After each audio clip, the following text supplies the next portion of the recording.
Hey everybody, thanks for joining me today.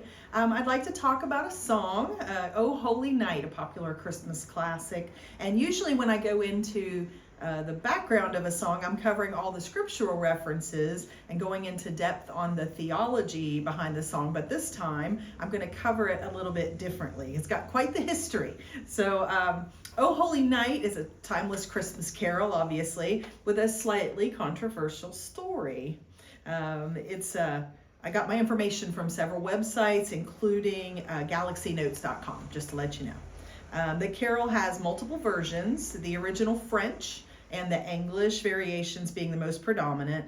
The beginnings of Minuit Christian, maybe, means midnight Christians, can be dated back to the end of 1843.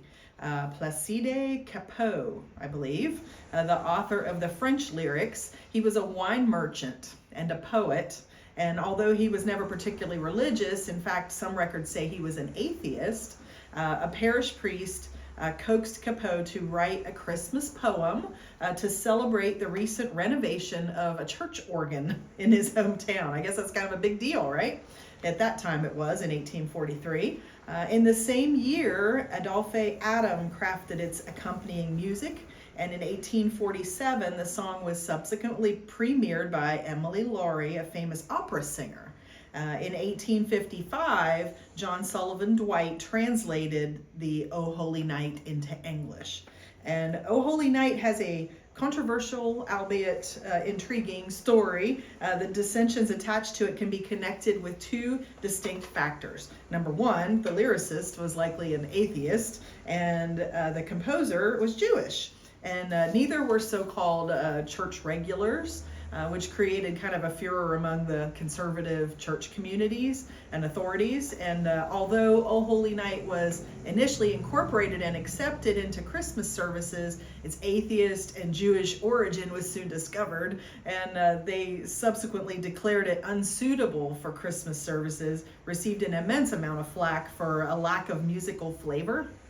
Get that, and the stark absence of religious spirit. The lyrics focused on humanity and championed humility. The fact that all men and women had souls was considered to be highly radical at that time, and the Catholic Church tried its best to kind of bury the song, and they somewhat succeeded. However, the English translation by John Sullivan Dwight revived it, and it focused on the universality of the human spirit, and Dwight's version quickly became famous in the United States of America due to the ongoing Civil War. The carol had its unique energy and effects throughout history. This is kind of fun stuff here. The Franco-Prussian War of 1871, a French soldier started singing it on Christmas Eve. This event took place in the middle of a fight, and the soldier suddenly stood up in his trench and faced the Germans unarmed and broke out into the song. And the legend goes that the Germans responded by singing a carol of their own. And the hostilities were ceased for 24 hours, and the soldiers from both camps celebrated Christmas. That's what I'm reading. Reginald Fessenden, a Canadian inventor, helped devise the radio, and after briefly studying the Bible, he started playing the tune of O Holy Night into the microphone. And this was again reflected on Christmas Eve of 1906, when sailors across the Atlantic were stunned to hear a man's voice and music coming out of the wireless machines that generally transmitted Morse codes.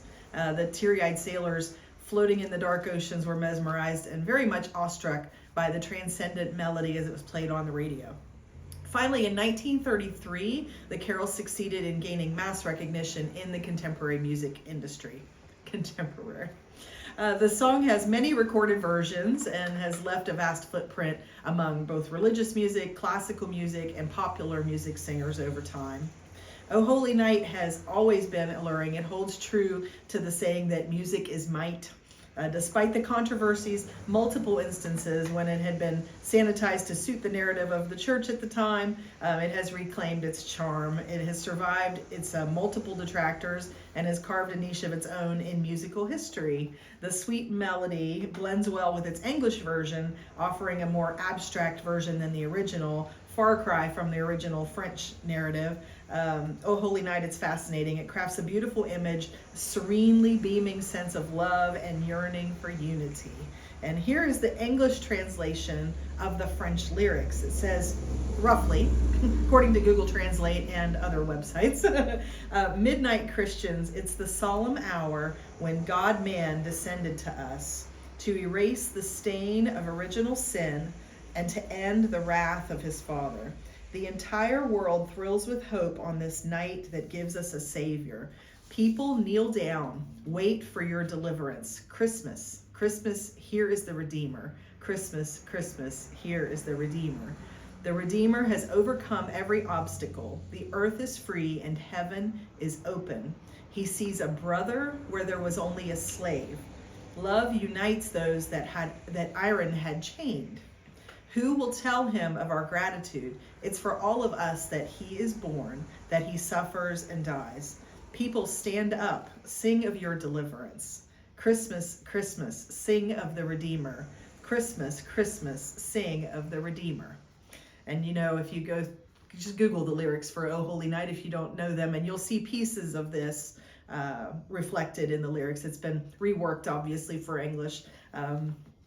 But anyway, so that's the history of Oh Holy Night, and we'll be singing this song on Sunday, and hopefully you can find some deeper meaning in the song, having spent a little bit of time pondering the lyrics and where everything came from. It gives it kind of a background for you, and it just goes to show that God can use anyone and anything for his glory and for his purpose, and I'm glad for that, because that means that he can use you and he can use me for his purposes and for his glory, and we just are... I'm thankful for his grace and his purpose for our lives today. And I hope to see you on Sunday. We'll be singing. Thanks.